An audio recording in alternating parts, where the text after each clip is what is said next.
Luz verde, a ampliación dos horarios dos PAC, os puntos de atención continuada estarán abertos ás 24 horas os sábados, os domingos e tamén os festivos. O Goberno galego anuncia que se vai reforzar o persoal destes centros con máis de 200 prazas.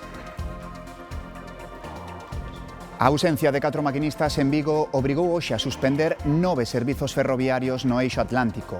3 deles debían sair esta tarde das estacións da cidade olívica, de Santiago e de Vilagarcía. Renfe habilitou un servizo alternativo de transporte en autobús polo que os viaxeiros realizaron o traxecto por estrada. 182 anos elaborando de xeito artesanal cirios procesionais, exvotos, candeas decorativas, esotéricas ou personalizadas. 4 xeracións que apostaron por manter viva a esencia dun negocio familiar adaptándose ás novas demandas. Unha tradición que quere seguir iluminando desde Pontecesures. Boas noites, novidades nos horarios dos centros de atención continuada, os PAC, todos abrirán os sábados, os domingos e os festivos ás 24 horas do día. Esta medida irá acompañada dun reforzo do persoal destes centros con 200 prazas máis nos próximos 3 anos, Gloria. Sí, a partir de agora os PACs van centralizar toda a atención médica non hospitalaria durante as fins de semana.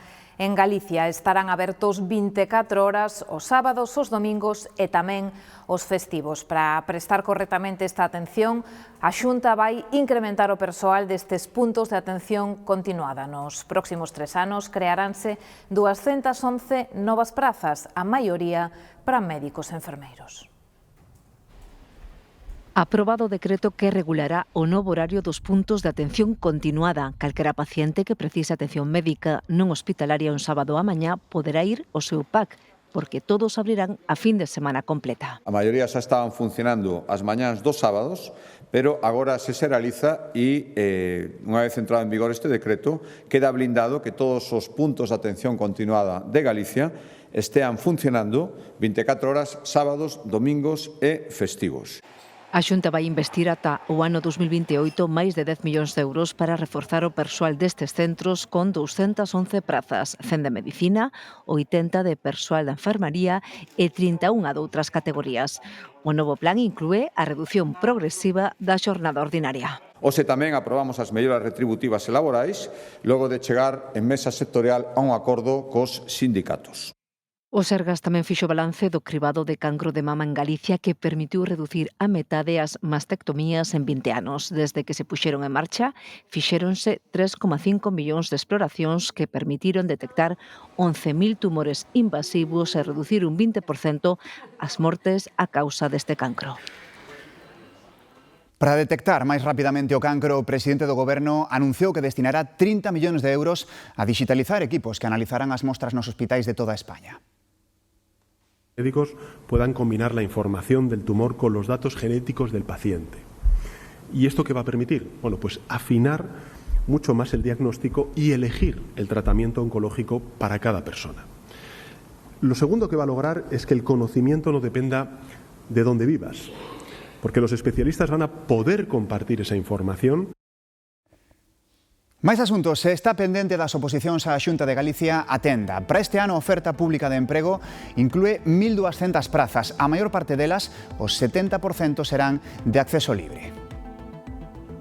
Esgotamos en esta oferta de emprego público, unha vez máis, a taxa máxima de reposición que permite o Estado. Saben que isto é normativa básica, por lo tanto non podemos superala.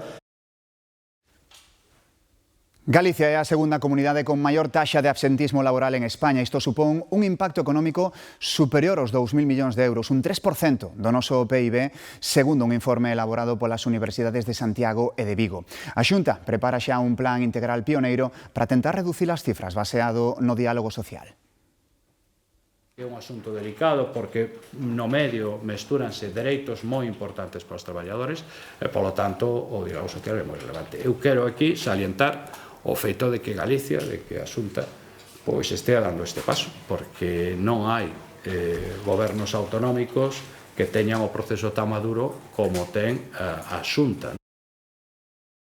Entre maio e xuño, pois ser capaces de facer un traballo importante para poder estar en disposición pola importancia das cifras que ven de manifestar pois o profesor Lago, pois canto antes presentar ese plan integral, non? A compañía galega Plexus Tech traballa xa cunha nova división especializada en tecnoloxía para a industria do deporte, Plexus Sport. O departamento nace tras a adquisición da empresa de intelixencia artificial Holoclip. Ten como finalidade achegar clubs e aficionados o uso da IA aplicado ao rendemento deportivo. A falta de 4 maquinistas en Vigo obrigou hoxe a suspender varios servizos de media distancia. A maioría foron pola mañá, pero tamén suspenderon frecuencias pola tarde. Patricia Vilar. Sí, pola tarde foron 3 os trens suspendidos, o das 5 que une Vigo con Santiago e o servizo entre Santiago e Vilagarcía das 7 da tarde ese mismo tren de volta. Igual co resto do día, Renfe puxo en marcha un servizo de transporte alternativo por estrada, polo que os pasaxeiros fixeron as súas viaxes en autobús. Con todo, a maior parte das cancelacións producíronse esta mañá, sobre todo nos trens de primeira hora. Foron 7 os cancelados, a maioría na liña Vigo, Santiago a Coruña. A Renfe di que estas cancelacións afectaronlle a 2.100 prazas e o motivo foi a ausencia simultánea de 4 maquinistas en Vigo que non xustificaron esa ausencia, o que impediu suplilos mediante cambios de quenda. Consultados por esta casa, Renfe di que agarda mañá prestar o servizo con normalidade.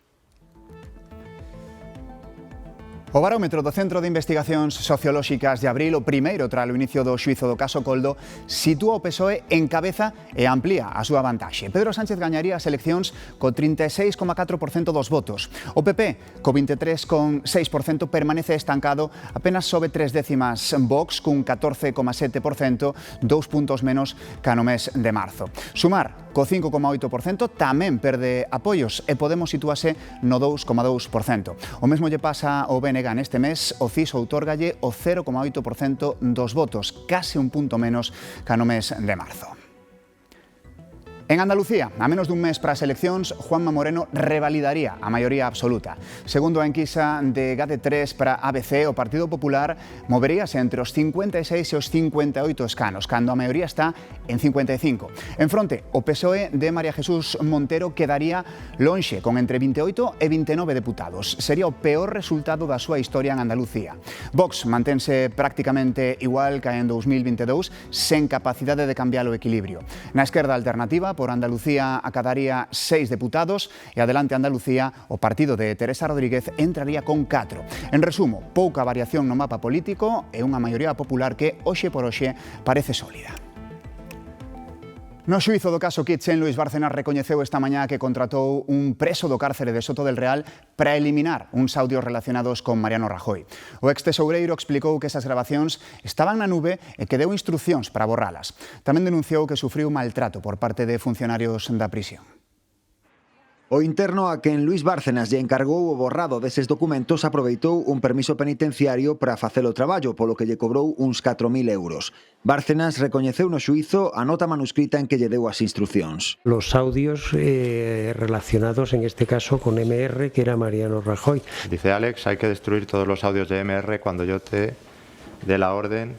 No debe de quedar nada, es mi compromiso. O ex tesoureiro do PP soubo da presunta trama de seguimento á súa familia a través dun xornalista. De una operación policial sin respaldo judicial para espiarnos, me parece de película, no me lo creo. Nunca pude pensar que supuestamente personas a las que yo suponía que eran serias pudiesen organizar una operación de estas características. Luís Bárcenas denunciou tamén o maltrato que sufriu en Soto del Real a raíz de declarar contra o que fora o seu partido. A partir de ese momento cambia la actitud drásticamente. Yo declaro ya con toda contundencia lo que creo que debo de declarar y que es la realidad. Filtran el día 21 al diario ABC mi foto de ingreso en el centro penitenciario. Todos los que estaban saliendo llevaban las esposas puestos por delante y a mí me las puso primero por detrás y luego las apretó de una forma absolutamente que no, en fin, insoportable.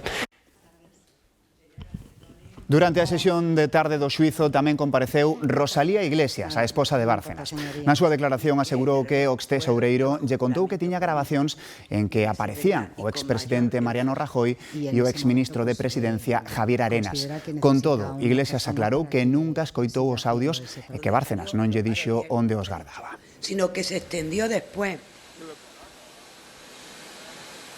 A acusación popular pide 24 anos de cárcere para Begoña Gómez polos presuntos delitos de corrupción, tráfico de influencia, malversación e apropiación indebida. Tamén pide que se cite a Pedro Sánchez no xuízo como testemunha.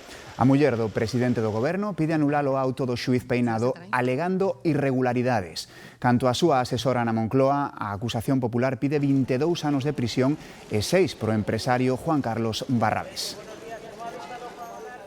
O rei Filipe VI recibiu esta mañá no Palacio Real o novo presidente de Portugal, José Seguro, quen desta forma cumpre ca tradición de elixir España como o primeiro destino dos seus desprazamentos internacionais.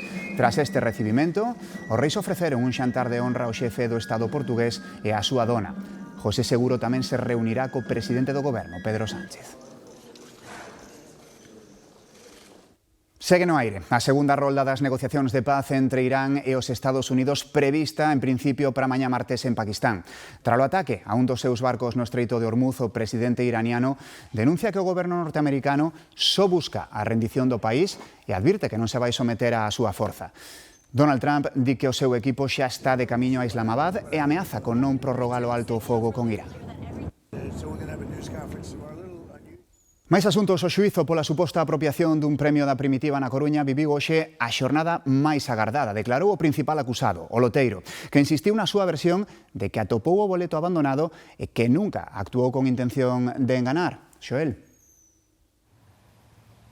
Sí, de feito, Manuel Reija negou o relato dos feitos que fai a acusación. Dixo que nin comprobara o décimo diante do seu lexítimo propietario, nin tampouco que urdira un plan canda seu irmán para cobrar o importe dese premio que ascendía a 4,7 millóns de euros. O loteiro de San Agustín insistiu en que atopou o documento en riba do mostrador da súa administración. Dixo que estivo agardando todo o día que alguén viñese reclamalo e apuntou a que solicitou o cobro dese premio precisamente para evitar que o seu importe caducase. Manuel Reija enfrontase agora a 6 anos de prisión por un delito de presunta estafa, ao mesmo tempo que a acusación pide tamén para o seu irmán que daquela era o delegado provincial de lotarías nesta provincia da Coruña e que declara mañá. Hoxe pasaron tamén por esta audiencia provincial outros responsables de lotaría de outras provincias españolas que corroboraron precisamente que a actuación dos dous irmáns foi a correcta.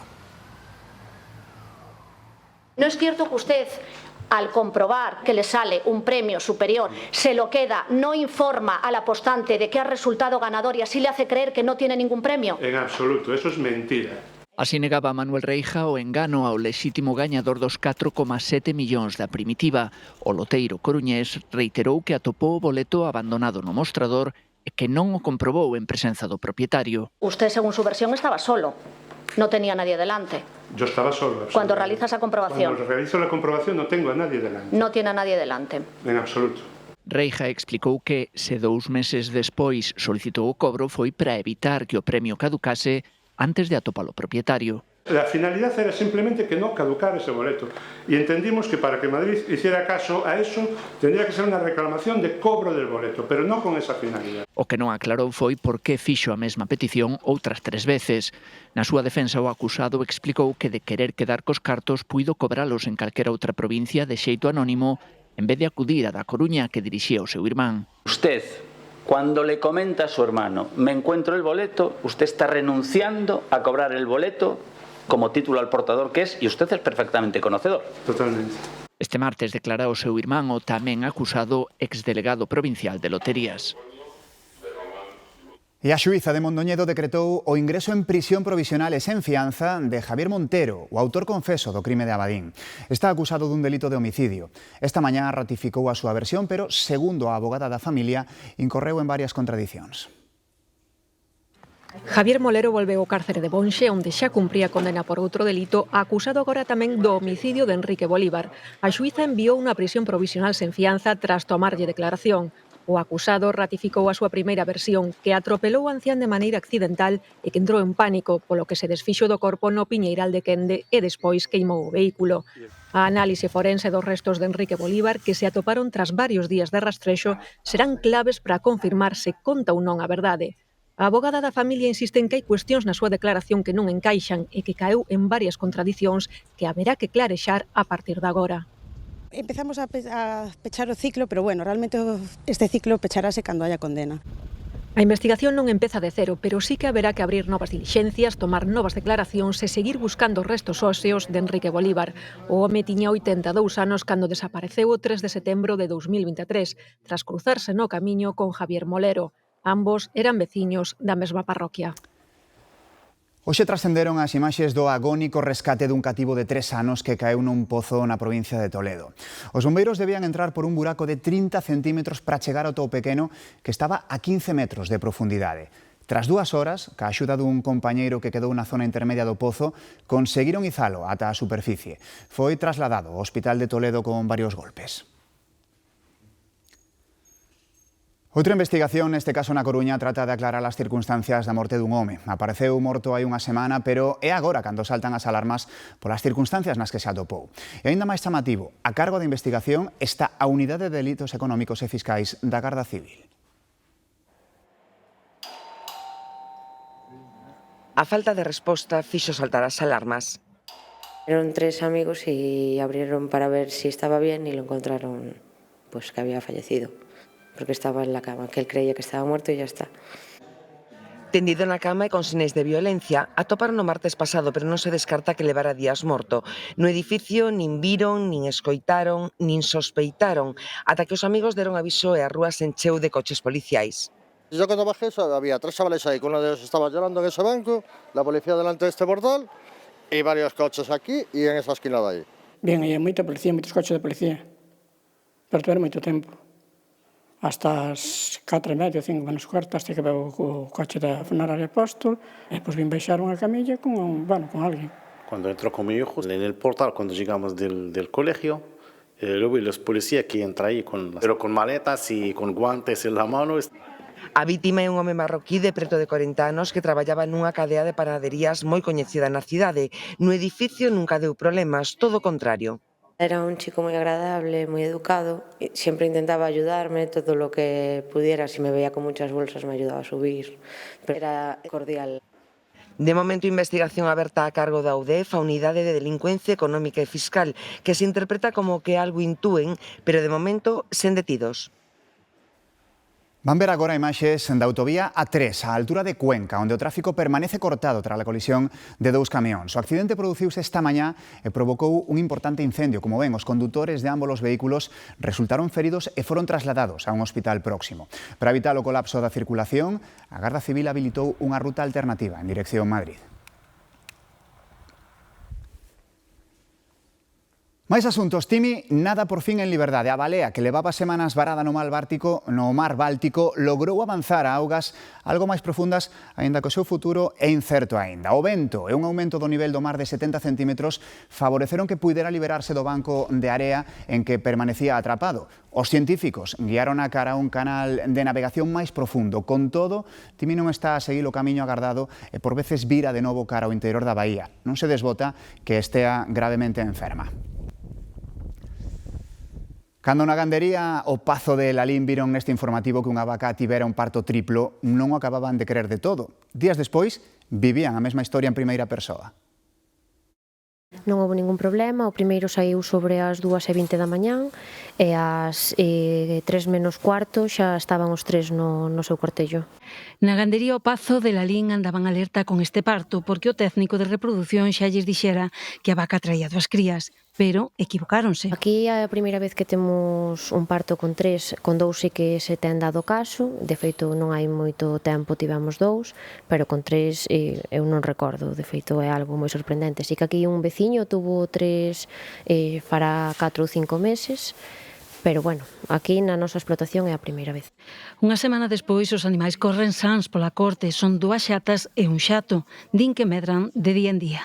Bueno, ahora xa creceron, pero cando o día que naceron eu creo que nunca vira un becerriño tan pequeno.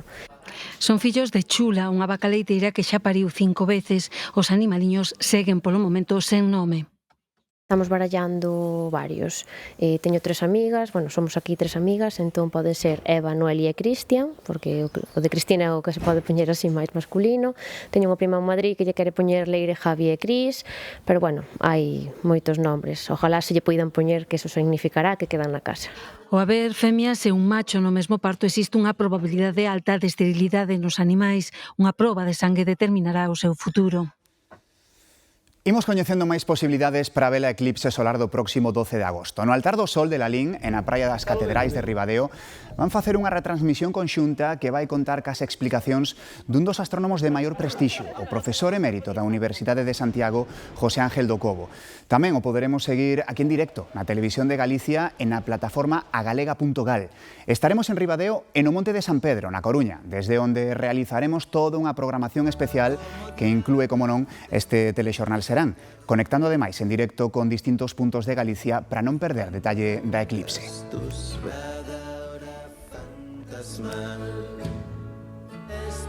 Alguén pasará máis tempo, pero de media pasamos un terzo da nosa vida na cama. Por iso, elixir e coidar o colchón é importante. Hai que cambialo polo menos cada 10 anos e depende do tipo de colchón, xíralo ou voltealo como mínimo cada 3 meses. Acudimos a mercar un colchón. Estou muelle sacado, que leva o colchón, o dun 50, levaría 1.500 muelles. Uxa xente o que máis demanda é muelle sacado con viscoelástica, porque ten independencia de lechos, é dicir, un pode pesar máis, outro pode pesar menos, que pasa moito nas parexas, por a frescura. O sea, si es duro, la comodidad es mejor, o sea, para mí es lo mejor. En canto a medidas, cada vez nos gustan máis grandes, aínda que os máis vendidos seguen a ser os dun 35. E últimamente estás vendendo moito colchón dun 80 por 2, claro. Yo quiero, pero cando chega a verdade vas medir a habitación. Non cabe máis, e non, o mellor sería máis grande, pero non, un 35, sí. E cada canto cambiamos o colchón. Depende, cando veo que ya me voy para el medio. O recomendado é cada 8 ou 10 anos, dependendo do uso. Pois os precios empezamos a partir dos 100 euros, falamos dun 35, hasta os 1.200, 1.300 euros. Importante probalo e facelo acompañado se se vai a compartir. Deberíamos de ir las 2 personas, sí, pero casi sempre vou yo sola. Es din que túmbate, está todo o tempo que queiras. Se os muelles vayan collendo o seu peso e a súa forma, voltealo, gíralo, darlle a volta, cabeza para os pés para a cabeza. Unha medida que debemos manter polo menos cada 3 ou 6 meses para mellorar o descanso e que case un terzo da nosa vida pasámola sobre un colchón. Joaquín Dieguez e Cereiro, como tamén o foron o seu tataravó, o seu bisavó, o seu avó e mailo seu pai. A súa cerería leva aberta en Pontecesures máis de 180 anos. Este artesán non sabe se acabará habendo continuidade, pero confía polo menos en conservar pro futuro a memoria deste oficio. Foi o bisavó de Joaquín quen puxo en marcha a cerería Dieguez en 1844, pero na familia xa eran cereiros dende antes. Por lo menos 5 generaciones ya demostradas. Consérvanse aquí ata hoxe moldes moi antigos, algúns aínda por descubrir. E los llené de oncera sin saber lo que iba a salir dentro. Neste taller de Pontecesures a variedade expresas en formas diversas de candeas e exvotos creados sen ordenador nin láser. Todo hecho a mano, todo hecho pues, por artistas. Entonces, pues es una cosa única, piezas únicas. Dende animais a partes do corpo ou mesmo o botafumeiro da Catedral de Santiago. Luego feitas por diferentes materiais, en parafinas, refinadas, cera de abella, cera de palma, de soja, cera de un mundo. Joaquín traballa sen termómetro, a ollo. Xogo moito cos puntos de fusión, e logo cos pábilos, cas mechas, diferentes modelos, rayón, algodón, diferentes trenzados, diferente número de trenzados, diferente número de apretado. Se acaba habendo sexta xeración na cerería, quizáis sexa nunha cerería convertida en museo. Piezas únicas que hai que guardar, conservar e exponer pues, de cara al futuro, pues, para las generaciones que sigan viniendo, pues, que sepan de onde vienen. Porque veñen de oficios que antes eran un negocio máis e agora son tesouros para non perder. O Reino Unido celebra mañá o centenario de Isabel II, unha raíña convertida en icona do seu país. Comezou o seu reinado con 25 anos. Conta o Beatle Paul McCartney que daquela el tiña 12 e que Isabel II lle parecía un canón de muller. Anos despois compuxo para ela Her Majesty, este tema que escoita. Unha chea de artistas tiveron a raíña como inspiración. Jamie Wright para a portada dos Sex Pistols ou Andy Warhol en 1985. Retratos os de Warhol que en 2012 comprou para expoñelos en Windsor. Tamén Banksy retratou a Isabel II. A súa maneira de vestir é outra das marcas persoais. Mantivo o seu estilo e case sempre dunha soa cor dos pés á cabeza, por suposto, co seu inseparable bolso. Hai moitísimas aparicións en pantalla da raíña, pero probablemente ningunha como esta, o cameo co James Bond, Daniel Craig, na cerimonia de inauguración dos Xogos de Londres en 2012. Con ela quedan. Feliz noite, ata mañá.